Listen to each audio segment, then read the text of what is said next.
The two rich men, Luke 18:19. The two rich men.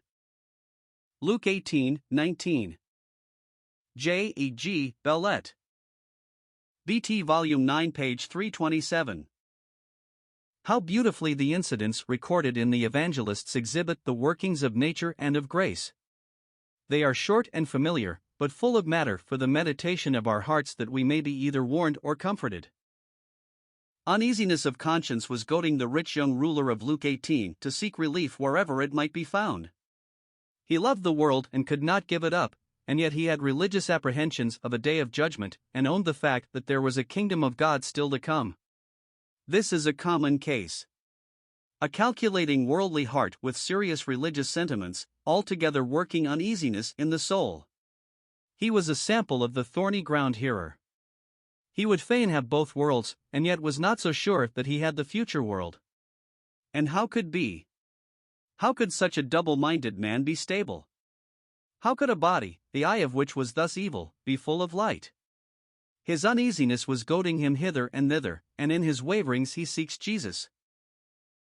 Can anything be more natural? He was not a reckless man of pleasure, but a religious calculating man of the world, who could deliberately weigh his own interests in time and eternity, and make them supreme in all his reckonings. He was, with all this, of course nothing but an old bottle. The new wine is therefore spilt, the doctrine of Christ is lost upon him. He goes away a lover of the world as he had come, for the love of money keeps him apart from Jesus and thus outside the kingdom of God. The Lord draws the simplest moral from this incident. How hardly shall they that have riches enter into the kingdom of God? The disciples, however, are amazed at this, and say, Who then can be saved? And Jesus answers, The things which are impossible with men are possible with God. These last words are much to be noted. It is the way of the Spirit in Luke to group together matters for moral instruction, making that much rather his end than mere accuracy of historic time and place. After a short interval from the time of the case of the rich ruler, according to this his usual method, as I have said, Luke gives us the case of the rich publican, Zacchaeus of Jericho. They were both rich. This is a common characteristic. And up to this moment they may have had much more in common, but from this out, as far as we learn of them, they are separated forever. Solemn thought. But a thought suggested by everyday's experience. Zacchaeus is not under the goading of a natural conscience. Nothing of this appears in his present movement. His path was under the drawings of the Father, for he seeks Jesus. John 6. It was the secret effectual drawing and teaching of the Father, and not the goad of an uneasy conscience, that was determining his present path. This was so, as we have said, because it lay toward Jesus, as he says himself, Every one that hath heard and hath learnt of the Father cometh unto me.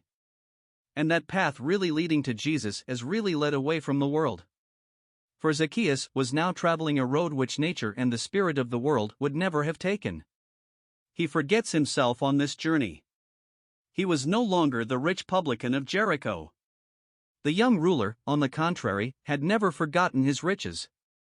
But wealthy and important as Zacchaeus was, all that is now forgotten, and through the crowd he passes, and up the tree he makes his way, careless of every cost if he may but see the Lord.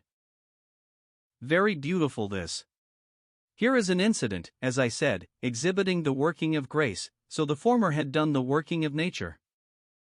And the end of these workings is as different as the path itself. He lays his wealth at the feet of the Lord, while the ruler had gone away, full-handed as he came. It was the exercise of soul in this young man, I believe, which made the Lord love him. Mark 10 verse 21. For he hoped it was genuine and would end in life and fruitfulness. See 1 Corinthians 13 verse 7. But this shows how the Lord values the exercises of the soul. For Zacchaeus was a new bottle. He keeps the new wine. Both are preserved. The wine is not spilt, the bottle is not burst. The drawing of the Father had led the soul, and the doctrine of the Son fills it. Here was a living witness of what the Lord had said, The things which are impossible with man are possible with God. For here was a rich man entering the kingdom, because he was not under the mere impulse of the conscience that could never have done it, but under the conduct of God himself, the teachings and drawings of the Father. What a volume of holy instruction opens to us here! And I doubt not that the case of these two rich men suggests some principal features in the parable that follows, the nobleman that goes into the far country. The parable itself is suggested by another circumstance, as we learn, Luke 19, but some of the features of it arise hence, as I have said. For in the unprofitable servant we see a picture of the young ruler, and in the other servants we see Zacchaeus.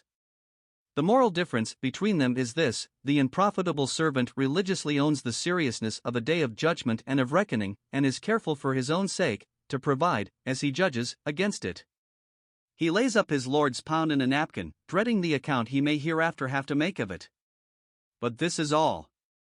He has no heart for Christ or his service at all, but having saved himself, as he hoped, against the results of a day of reckoning, he goes forth and spends his activities on himself, or for his own interests. And such an one was the young ruler. He feared judgment, but had no heart for Christ, serving himself in the world. The other servants had no calculations about judgment at all, but they thought about their Lord and his kingdom. It was their Lord who gave impulse to their activities. They set his service before them when they went forth to do business. They took his talent with them, and not their own. That is, they traded in the world for him and not for themselves. Altogether the opposite of the unprofitable servant this was.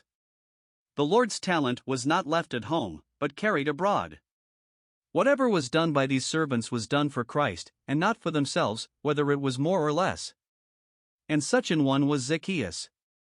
He looked on his goods and with full purpose of heart used them for his Lord, either by restitution or by alms deeds serving his glory in the world.